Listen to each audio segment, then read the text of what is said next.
Hello everyone, welcome to Driver's Therapy. In today's video, we're going to be talking about how much we paid for the NSX, how much it was new, how much they're going for right now, and how much they're going to be worth in the future.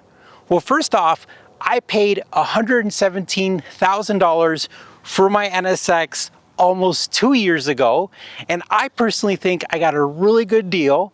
First off, the car did have 36,000 miles, I believe, maybe 36 or 37,000 miles. But this car is completely specced out.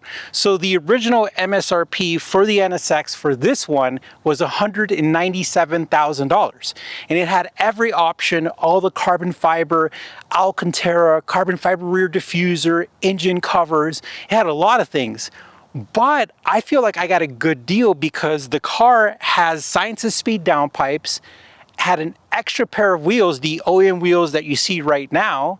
It has the HRE wheels, which I didn't know but are quite expensive. And we also have the carbon ceramic brakes, which is definitely a plus. And they're awesome, and they're supposed to last a long time if you don't track the car. I think people are going to be seeing over 100,000 miles on these brakes, and they're still going to have a lot of life. It has a carbon fiber steering wheel that Pat put on, because I bought this car from Pat's Garage Online, a great guy. And the car had a lot of stuff done to it, like the scrape armor in the front. It was just really well taken care of. The car went through a paint correction, ceramic coating, and I think one of the coolest features and options that we have is the carbon fiber roof. And something I learned from other owners is that there was a certain year where you couldn't get the carbon fiber roof because of COVID and manufacturing delays and stuff like that. So it's good to have this because it looks nice, and we're just glad that we were able to get it on our car. I think I got a good deal at $117,000. Now again, it was $197,000 new. My car had 36,000 miles, and I believe Pat bought it pre-owned certified. So he bought it, from a dealership. He got, warranty and everything, which is really cool. And to see that level of depreciation, 197 to 117, and I don't know how many owners this has. I think it has like 3 or 4. And to see that level of depreciation does kind of suck.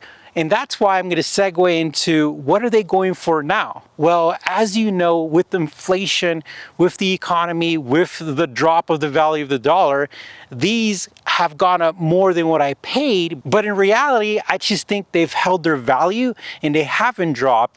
And that increase that I'm seeing is just the difference between when I bought it 2 years ago versus the inflation that we see today. So this car right here would probably go for about 120 to 130, depending, if the person wanted the extra wheels and appreciated everything, like the whole entire PPF has been done, and all the extra things that I've done to the car has really brought up, the car to a perfect spec, in my opinion.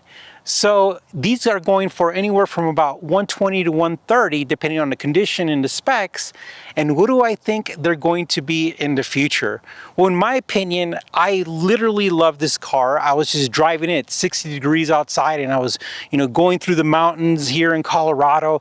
And it just reminds me of how awesome this car is. And then we got to this filming location, and I switched to EV mode. And it's just really cool to just creep along, in EV mode. This car is so special.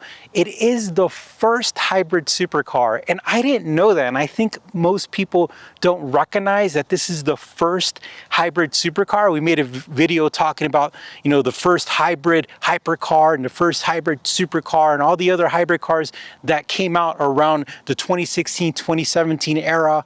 And this car right here is extremely special. And that's why I have literally owned so many cars and I sell them, and I just can't seem to part way with the NSX.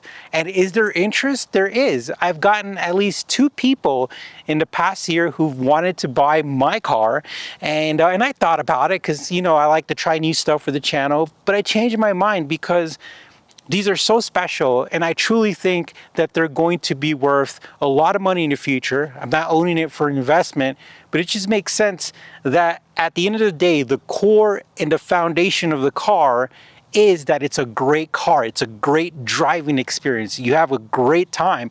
And I think that as time goes by and people experience that and people share their experiences, the reputation is just going to get better, and then people are going to appreciate it more, because at the end of the day, it is truly a fantastic car.